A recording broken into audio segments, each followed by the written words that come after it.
there's really no point in reading a bunch of books if you can't remember what you read, if you can't retain any of the knowledge that you took out of it. If we just race through a bunch of books, but we don't remember any of it, what's the point? You know, you can brag to your friends that you've read more books this year, but nobody cares. You know, the only person who cares is your local librarian. So this isn't about bragging rights. This isn't about quantity. This is about quality. It's about actually taking away the wisdom out of these books so that it changes us, so that we grow from it, so that we become stronger and healthier as a result of it. You know, Solomon writes in Proverbs 4:7, getting wisdom is the wisest thing you can do. So gaining wisdom is what we're trying to do here. Just imagine if every single year for the rest of your life, you're gaining 100 books worth of wisdom and you're adding that to your mind. And over the next decade, 1,000 books of wisdom. That's this entire room of books just added in. Maybe, okay, this room is probably way more than 1,000 books, but you get the point that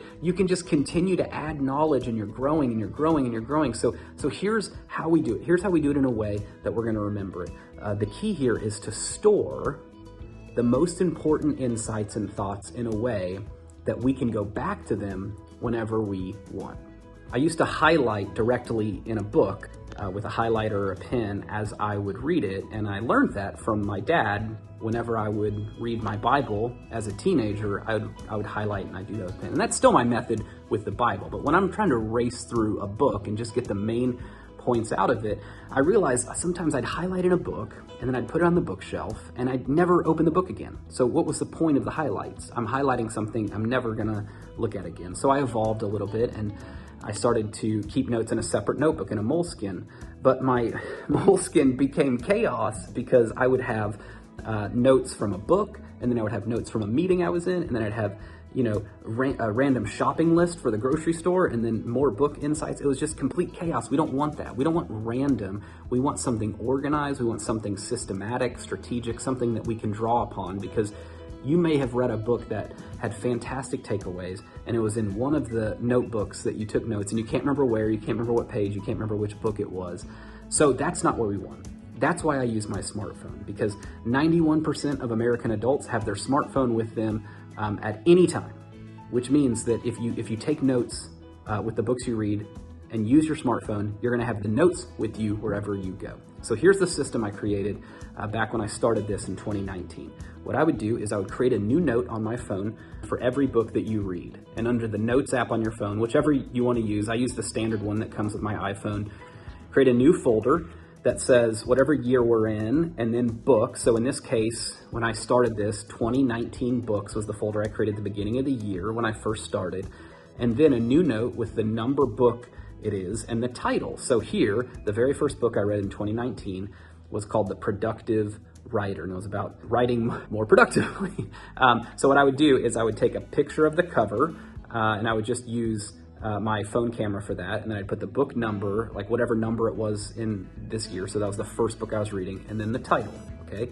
Then under the title picture is where I jot down all the insights from the book that I want to remember. Bolded statements, remember end of chapter summaries, tips, anything that just stands out to you, really the essential stuff. And so this is a book I read back in 2019, hundreds of books ago, but I still have all of the notes from that time that I read in less than an hour several years ago while I was on New Year's break.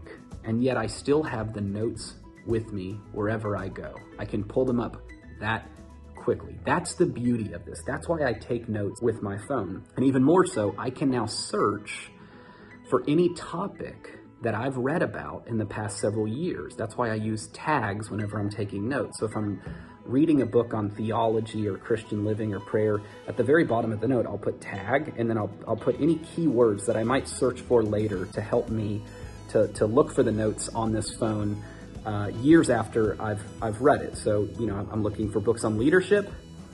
Well, these are all the books that I've read on leadership over the past few years. So books on time management, these are all the books I've read. And that's why it's important that every time I read a book, I use this tag feature so that if I'm reading a book on time management, I might put time management, I might put scheduling, I might put productivity. If you're reading a book on marriage, you might put relationships, marriage, spouse, anything you might search for. And that way, the next time that you're sitting at an airport terminal and you've got 10 or 15 minutes free. Instead of just pulling up Candy Crush, or I don't know if anybody plays that anymore, but you pull this up and you can say, you know what, I want to just brush up on a few of the books that I've read in the past few years on prayer. And you search prayer, and then might have 5 or 6 books that come up, and you just read the notes. And what you're doing is you're just constantly intaking. It's reminders. And some of those are points that you still remember. Some of those are points that you're being reminded of. But what you've done with this strategy is you have taken your book library with you wherever you go. That you could end up having hundreds and over time, even thousands of book insights with you without having to take any of those books with you. So you're retaining the wisdom and you can draw upon it whenever you want. That's the beauty, and that's why I use the phone. And that's why I say, if you do that, you're gonna have your book library with you in your pocket everywhere you go.